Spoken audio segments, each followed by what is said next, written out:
I'm pretty excited about it. We're good? Good, go for it. Do we have heat signature, like blurring my face out? It's got to be awesome, because I can see it. Welcome, everybody, to episode 22 of No Traps, No Glory. And we have none other than one of the most coveted guests we've ever had, the Duggernaut. Hey. Welcome, Dougie. Thank you very much. I appreciate it. Glad to have you here. Today is actually Poland is the sponsorship of today's beverage of choice for No Traps, No Glory. Oh, jeez. And the roaring fire is now spewing out into the producer's lawn and burning his grass. Cheers to that. Cheers. Oh. All right, so allow us to commence. So, Douglas, Dougie asked me if he could be on the show, and I thought it was a great idea. And I don't know why I never thought to have him on prior. So, what made you want to come on? I just love talking with you, and we always have a great time. And I feel like we could definitely have a good tie over between the weightlifting and the powerlifting and knuckle dragging stuff and like the difference and whatnot, and how similar some of the programming could be for like squats and like all the super heavy lifts would go well with the way that you would put the squats in your athleticism for me. So I think that, I've learned a lot from you for everything. So I think it'd be good to like kind of give it back and say, here's where I've gone with what you've given me. So wow, I like that. I think that's going to actually lead into some of the questions we'll get to. Fantastic. And this is awesome. So Dougie, as always, is humble like any weightlifter, but you're a multi-time junior record holder, correct? Or please, which records do you have? In the WMPF Federation, which is predominantly East Coast from what I've understood, they are trying to have a growing presence. Actually, some of the Jasandi was one of the kids that I go to school with. They have like a family dynasty where I went to school, and his uncle actually runs a gym here in White Plains. Yes. And he is like a huge guy with it. Like, very known in the federation. Renowned throughout the area, because I've known a bunch of guys who know the Jasandis, train with Jasandi and all that. So apparently they're like the local West Side, the way that everybody talks about actually, them. So. I know a few people. My uncle actually knew of them, or I'm not sure to what extent he trained with them. Right. But I know a bunch of guys through my uncle, or at least one guy in particular that's very familiar. The Mark actually knows of them and knows that we know the same people with it. But Mark knows anybody that's ever touched a barbell. So that's the truth. Anybody who has ever ventured into a strength sport, he seems to know. Even when you and him talk about strongman, Don Reinhold? He's got stories of Phil Pfister. He's got all stories of it. with Phil Pfister? There was one of the dinners he was talking about training with Phil Pfister. So I don't know why I'm surprised. That is you'll have to ask him about it next time you see him, whenever that is. Whenever when the vaccine comes out. Yes, when the vaccine. But which records do you Sorry. have? So it's okay. The way that it worked was I had went online to see what the records were for the bench. Okay. Because although I had done a full power meet, I was able to take the bench record in that. I was 198 when I was 15, and I took the bench record, and then I took the shirted bench record. Okay. So I used my raw bench in my powerlifting total to warm up for my shirted bench. Ah, really? Yeah. That's cool. So everything had just escalated greater, but because I had no idea what the technique. Yeah. So I was like, well, what's a shirt? Like $100? And you were 15 at the time, sure. You said? Yeah. Okay. And it was actually in Philly, which like wasn't a bad drive at all. I loved it. I mean, but it was one of these things where like you're in and out really quick, because the powerlifting meets take all day. They take all day. I don't get it. Unless like you're super elite and they take 3 hours like big dogs. Yeah. Like it's just between the attempts could be a whole meet unto itself. It really is. I mean, especially like weightlifting used to be like that. I've never competed in that when they had the press, but you hear stories about competitions, guys doing their clean and jerks at 3 o'clock in the morning. Oh my God.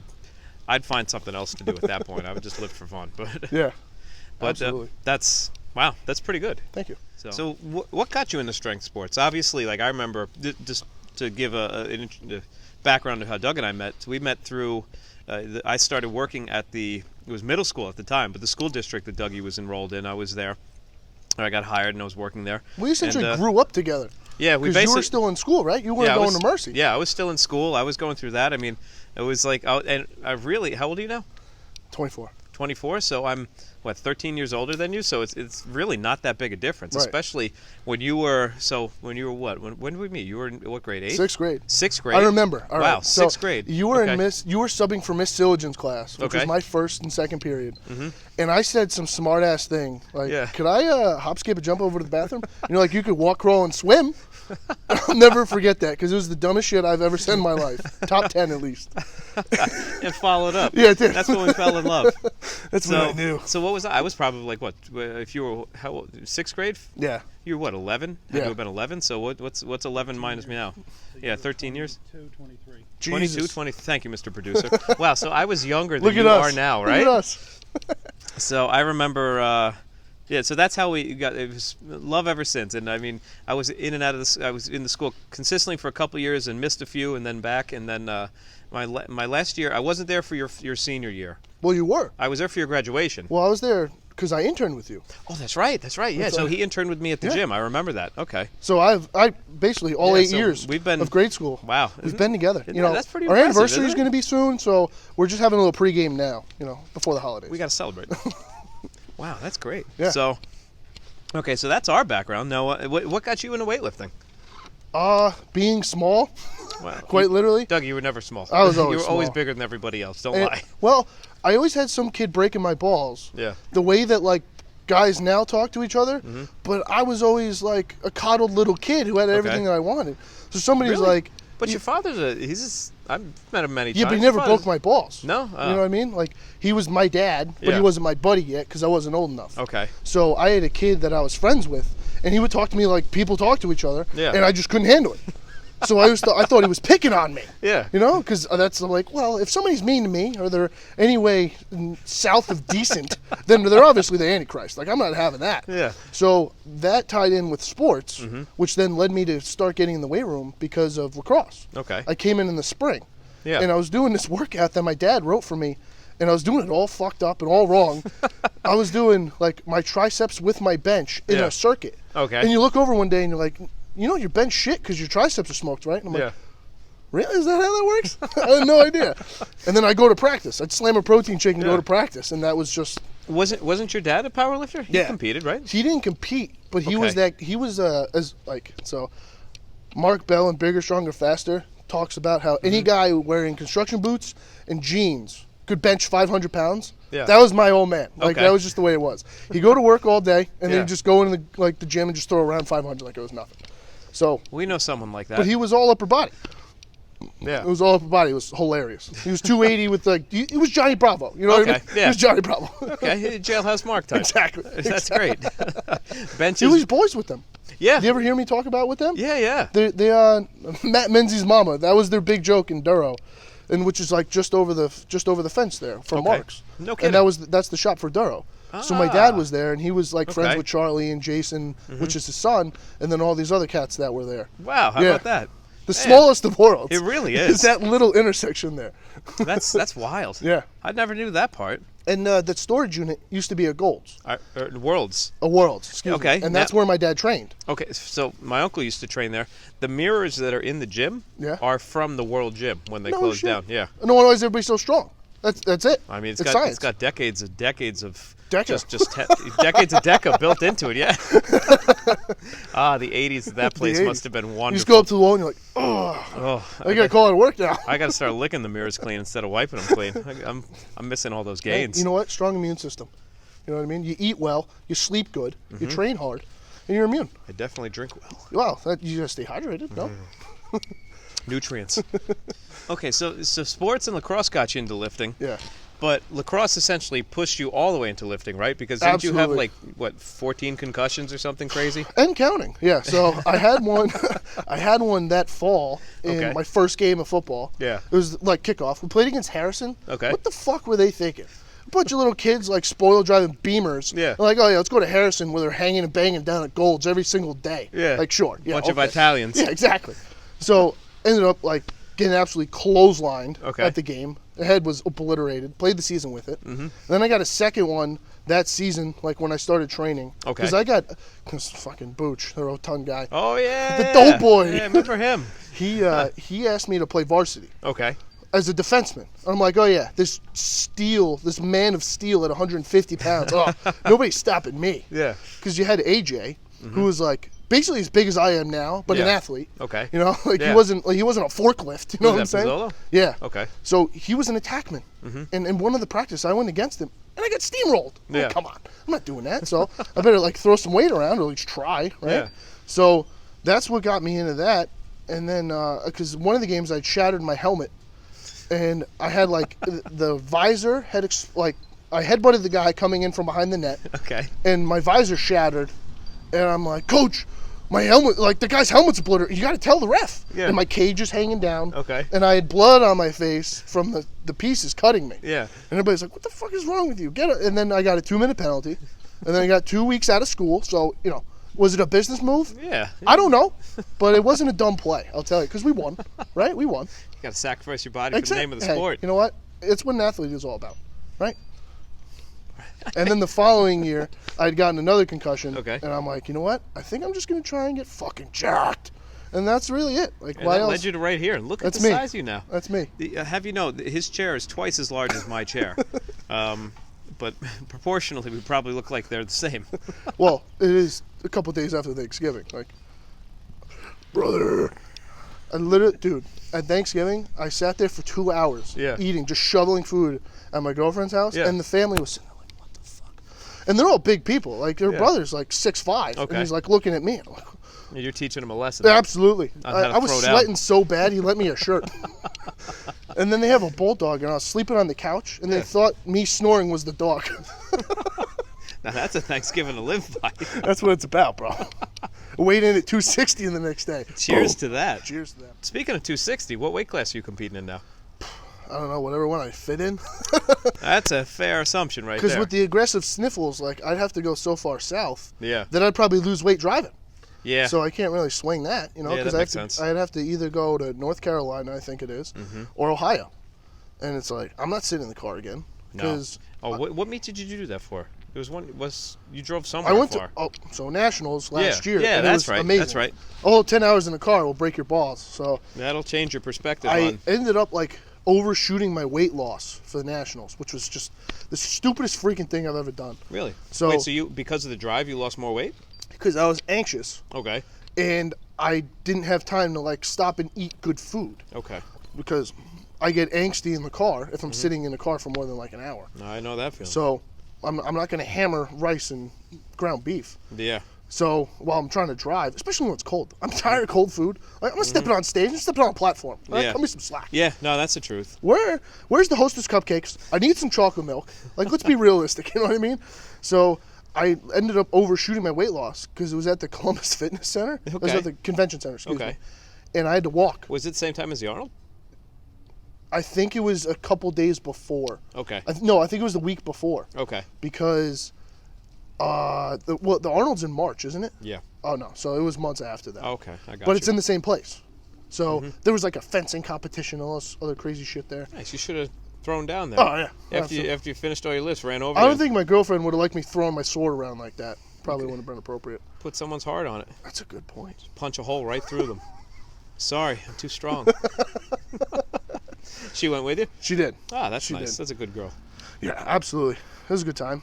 Cool. I met Dave Tate, Okay. and it was fantastic because I had overshot my bench opener, which is nearly double body weight bench. So I Yeah. weighed in at 215, and I benched 420 at the meet, which was a terrible idea. Yeah, yeah. Because I had you max out on your squat, and I hit like 540, and then I hit 420 on my third attempt, but I had missed my first two, so I missed my that opener. was bench. Yeah. Okay. So I missed my opener Yeah. of 420. Then I missed my second attempt, and I was really pissed off. I went to go take a leak, and Yeah. I come back, and I met Dave Tate. Okay. And he's the OG of West Side. He runs Lead FTS. He's just Yeah. the biggest deal in all of the Knuckle Dragon world. And I shook his hand, and I got a picture. I fucking smoked that third lift. It was awesome. And which weight did you use? Or did you push up? I did 420, Excuse weighing me. 215 for that Wow. meet. 420 at 215? Yeah, I was pretty amped about that. That's a heavy duty bench. Most people aren't squatting that at heavier weight. That's really good. And I went on to pull 630, but it was my opener because I I had been comfortable in my gym. I had been lifting a squat day, a bench day, and a deadlift day. Yeah, let alone all three the same day. Exactly. After a 10-hour drive, you're anxiety-ridden and jacked up off the caffeine. Yeah. So, like, the arousal curve for being geeked, I just totally overshot it. Had to get another chart out. It was like the political compass. The shit didn't make sense. There's no way. So speaking of, so how do you normally plan your training then? Because I've seen you train, obviously. Yeah. But how do you do that leading up to a meet where you obviously do all three in the same day? Because let's say for Olympic lifting, Yeah. I generally don't have anybody do both lifts on the same day. Maybe like the week prior, and not even like the full attempt. Yeah. But just keeps staggering, then right. do the same day. Or 2 days of the same of both lifts, but only, let's say, up to basically openers, and then only a percentage of openers, and then so it's only really 3 days that someone may actually do both lifts in the same Right. day. So how do you do that? Because obviously powerlifting, it's different. You have 3 lifts, obviously, and it's much more taxing, I would assume, doing all that. I mean, maxing out in one exercise in one day, I'm good for the next week and a half. Well, you're done for a week and a half. Yeah. Because you have to use your mind and your body. Because it's so technique driven. Yeah. Like, they say it like, oh, this is like chess, or this is like that. No, weightlifting is meathead golf. Yeah. Because you have to practice and practice and practice. Yeah. That's why you can snatch up to 10 times a week.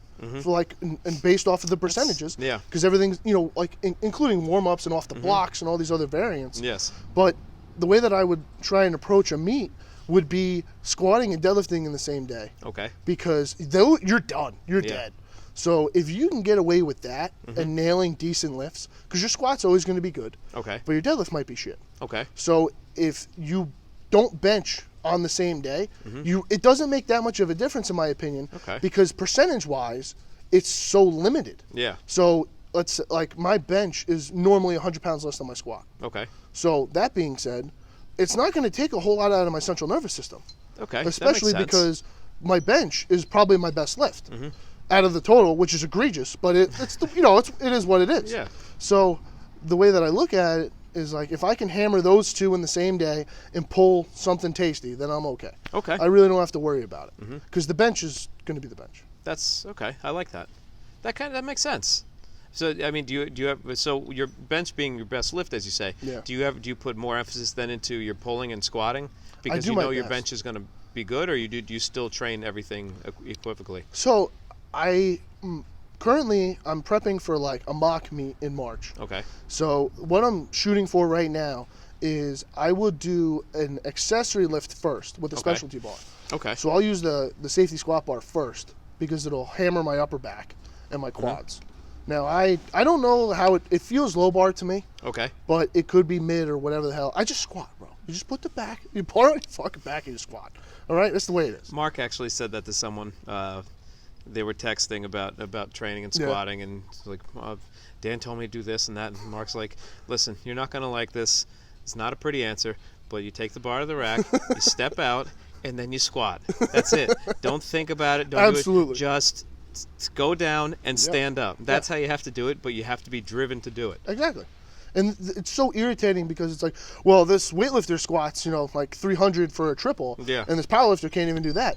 Well, it's because the strength out of the whole is everything. Yeah. So they're hammering the same motor pattern wherever the bar may be. Their quads, glutes, hamstrings, low back, core are all getting smoked to some degree for them to be able to do that. Yeah, and it's interesting you say that because it really, and it's why, like, when I tell most people, I'll have, for the most part, I mean, depending, and myself included, only squat once a week. Right. And I'll be like, why don't you squat like every workout or every other workout? Because it'll kill your technique. Because you'll have to overcompensate because your legs are tired. And because you're constantly working, just as you said, The that motor position pattern. when you're doing snatch, when you're doing clean, you're working that bottom nonstop. And like I said, like I've done the Russian squat program many times. Oh my God. Yeah, not to the full. No wonder why you drink, huh? Yeah, right. I need that. I got to load more. Absolutely scarred. But no, I've never done like when the volume increases Yeah. or the intensity and volume increase, I cut the volume. Yeah. Because if I did that, I'd be done by that couldn't do point. No, I couldn't. Right. But every time I've made a squat record was when I was not on the program. Right. So do the program and it'd be decent, but Well, it could when be an I'm- overcompensation thing for your body. That's exactly what I think it is. So Yeah. like when people do that, excuse me, they still try to do the lifts as well while they're doing Yeah. it, but you can't. So that's why, like say, like real long term, you get it. when this is like go through the whole phase of the building up the volume.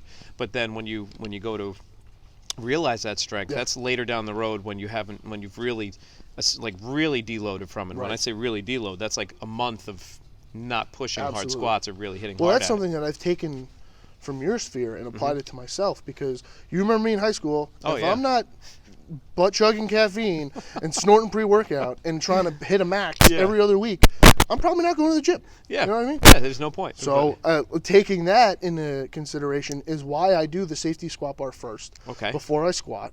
And then I will try and accumulate volume monthly rather than within every week. Yeah. So my percentages are reasonable. If I hit a yucky double on Monday with the squats, I'm probably not going to hit a monster pause deadlift on Thursday. That's just not how that works. That's unless I'm calling out of work on Friday. That's a really good perspective. Elaborate more on what you were saying about accumulating volume monthly.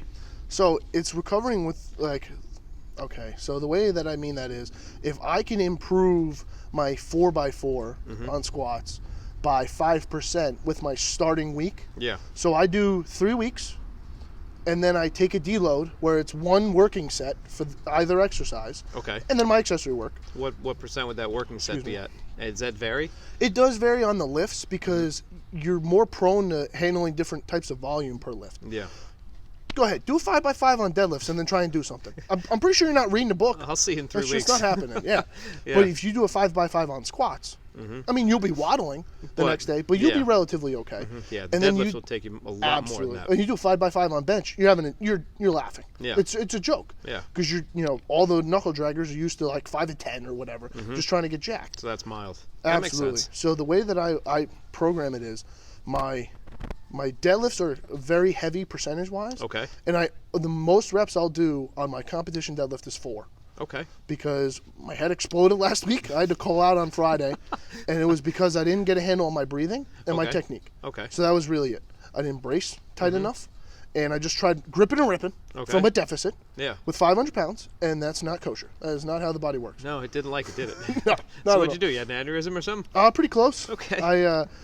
It was concussion symptoms. Really? So I went to the doctor the next day, because I called out. I was supposed to meet my boss so I can get him the van. Okay. It didn't happen. So I ended up going to the doctor, and I could have had a small stroke. I could have hit by a car. Yeah. I could have lightning come out of my ass. And I'm like, all right, so what do I do? Yeah. He's like, well, we're going to give you an EKG. I'm like, oh, this guy with no insurance, you're going to give me an EKG. Yeah, How's that much going to cost? And he's like, well, if you don't want the EKG, then we're not going to do it. And I'm like, what did I just say? Yeah.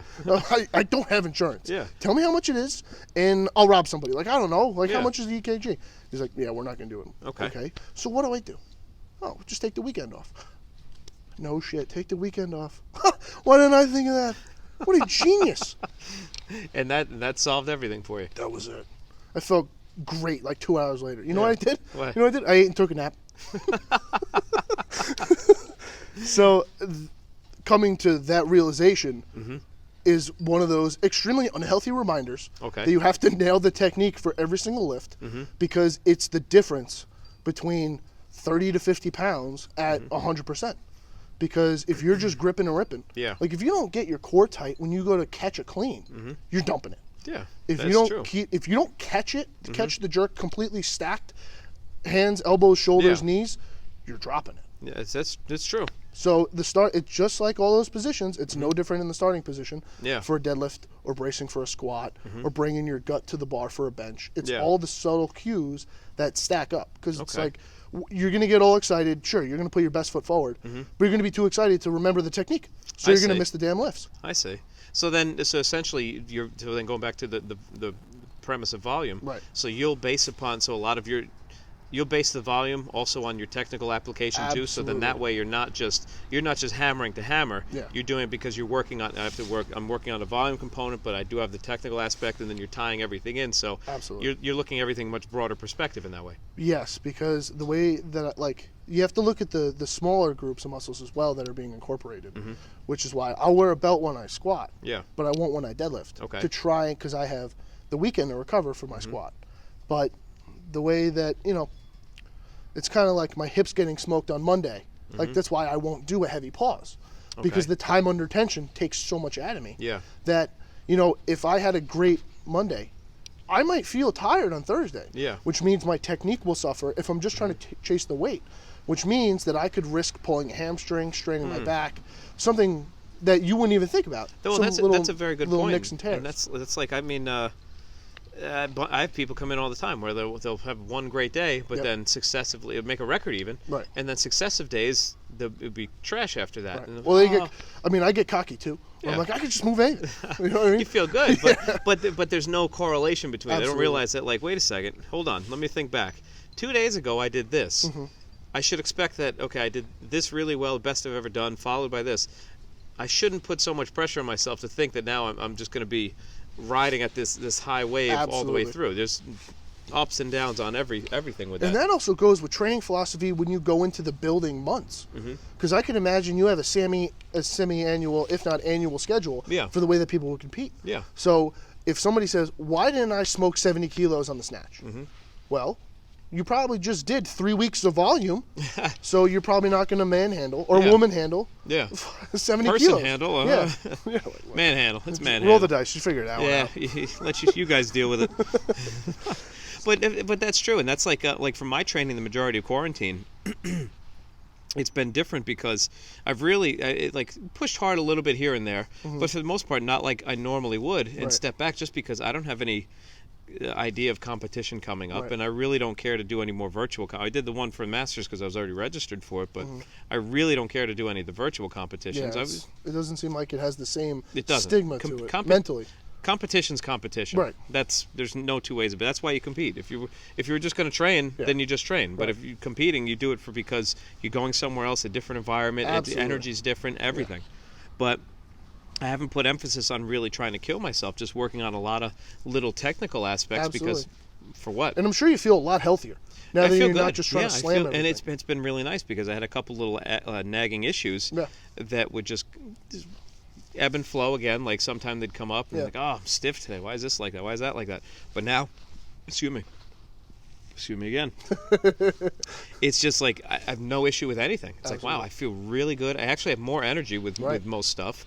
I'm still able to, when I do push, periodically, I'm not too far off of some of my bests per se. Right. So it's like, okay. And it's also given me a different perspective on how to approach my training because it's like, wait a second, here I am doing like probably half of what I was. I know I'm not like riding at that high level of that I was at, but it's not too far under, and I know what I need to do to push that back up. So I'm okay with just kind of going a little bit low right now and just feeling really good with everything I do instead of trying to just push harder and get the number on what I want. Now, have you noticed a difference mentally with how you warm up between having an idea, like a meet in mind, and just dicking around during quarantine trying to stay healthy and fit? Like with the little things with how you warm up and such? Well, it's a little bit, yeah. Like it's been more so, it's just a lot of variables to that, because let's say when competition comes, I guess so. When competition comes up, I put like anyone, you put a lot of pressure on yourself. It's like, all right, I want to do this. Got to have a good total. Yeah, put an effort into this. Want to get something out of it. And let's say with the warm ups, I mean, it's now the perspective has changed in terms of not focusing so much on what I want to be doing, but just give a good objective of what I want to feel myself doing. Okay. If that makes sense. Okay. So, like with warm-up attempts, you mean? Yeah. Correct? Okay. Well, I meant with like the way you warm up your shoulders or your hips or your knees and ankles. Yeah. So that's actually in the sense, that's probably the same. That's probably the same. Like I'll warm-ups based upon how I'm feeling that day. Okay. There are days where it feels like I got to go for, like I spend a half hour just moving around doing something to get going, or there are days where I really I'm pretty good to go. Pick up the bar. And then, I'm really good to go, and it's fine. But then there's certain, going back to what you were saying before, depends on what I did previous sessions too. Sometimes, let's say on a Monday, whatever I do on a Monday just loosens me up for the whole week. Right. Or let's say, God bless you. I've never experienced that. But there have been times where whatever I do on a Wednesday may tighten me up for the next two workouts, and then I'm just like on Friday, it's like whoa, or and going into the following week. Right. So it depends. But let's say physical warm-up, that always varies. That's always the same. But let's say just like mindset towards training, that'll be more specific. Okay. Because competition, I want more of a number. I'll become more number-driven, which may not be a good thing. But now it's all field-driven. Mm-hmm. So I want it to feel like perfect. I want to make sure that technically it's moving well. Am I doing the right things? Does it feel just like effortless? And it's been nice because like I've been feeling, even on days where the numbers may not be like really like what I like, maybe 5-10 kilos off like what I really want to be doing. They are like I know my body may be working right around that range, like let's say a 90-95% range, but technically it feels perfect, even if I'm like physically feeling a little bit slow or a little bit off. So it's like, okay, this is good. And I think a long run is going to help. Absolutely. I mean, that's what I was going to say. It's like that's the healthy, longevity-driven mindset. Yeah. Because the reason why I asked it is because it's the complete opposite for me. Yeah. If I'm just going in and I'm like, okay, I'm going to hit a 5x5 or whatever on whatever lift, I'll take longer to warm up. I'll be like more lackadaisical because I just need to get to that number, and then I'm good. I can hang my hat on that. But if I have a meet in mind, people better stay the fuck out of my way. Yeah. Because I'm going to that bar, and nothing else is going to get in between me and the... Yeah. I don't care if it's stretching my shoulders. I don't care if it's putting on my knee sleeves. Yeah. They'll just appear. That's how that works. And that's it too. Like especially towards a meet, like now training with different people, slightly different environment than I normally would. But I'll talk to Mr. Producer in between a little bit, or tell him something he's doing. I'm focused, but it's not like.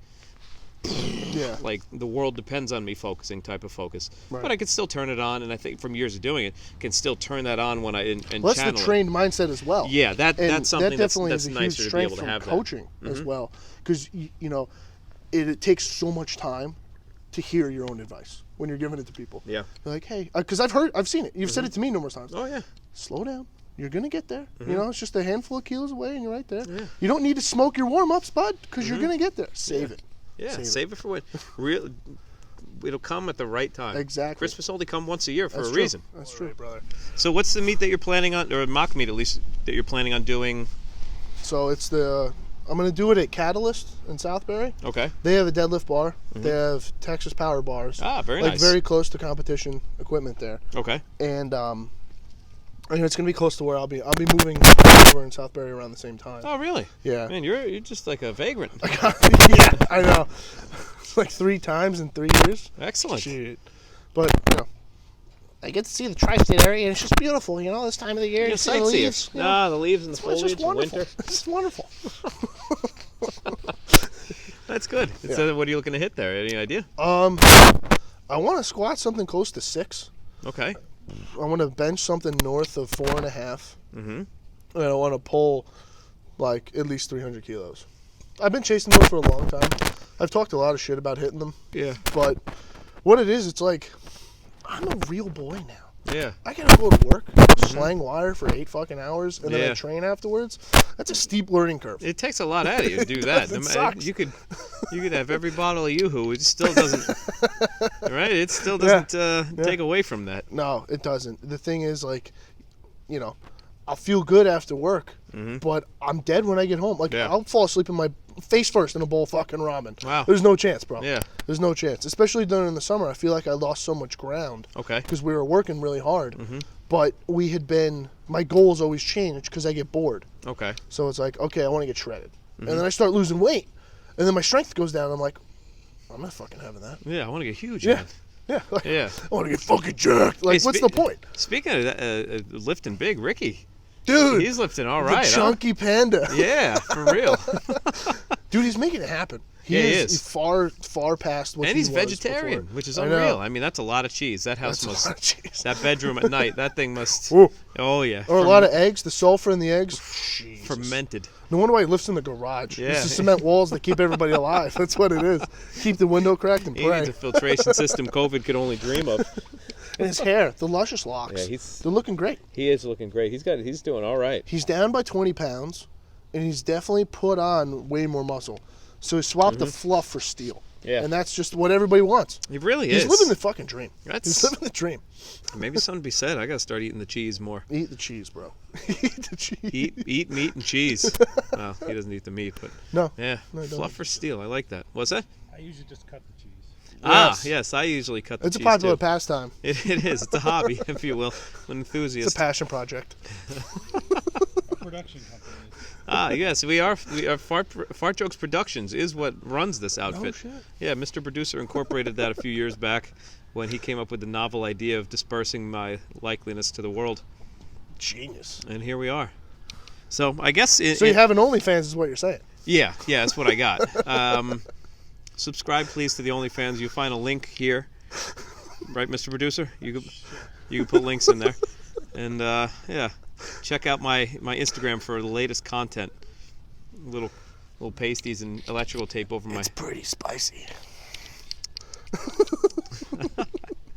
So I guess in the name of darkness, perhaps, I'm going to conclude this podcast for the moment being. We'll call this episode 1. Episode 1. Let's do it. Episode 22. That's the way you say it. Season 1. That's proper nomenclature. Right? Sure. Okay, because there's a lot more we got to go over. That obviously the nature has prohibited from us. That's true. So for now, we'll venture. It's actually the end of Shalong, the Jewish. The end of Shalong, What is it? Just the tip of the iceberg. Yeah. So now all the Fountainhead. yes. So Sari is emerging, as are the other Jewish folk from their slumber, and they're going to grace the evening and live and turn on lights. But Duggernaut. It was a pleasure. It was a pleasure, bud. Always is. So looking forward to the next episode. We'll hopefully bring to you in maybe a week or two. Sounds ideal. And we're just going to discuss more training. So Absolutely. Everyone, thank you for listening. Be prepared for the follow-up to be continued. Can you put a to be continued on the bottom right here? All right, Mr. Producer, put a to be continued in the bottom. Follow us on Instagram. You can follow Duggernaut on Instagram as well at... I think it's Dougie Rich. It is Dougie Rich because he's rich. With 2 G's. Oh. Well, my middle name's Richard.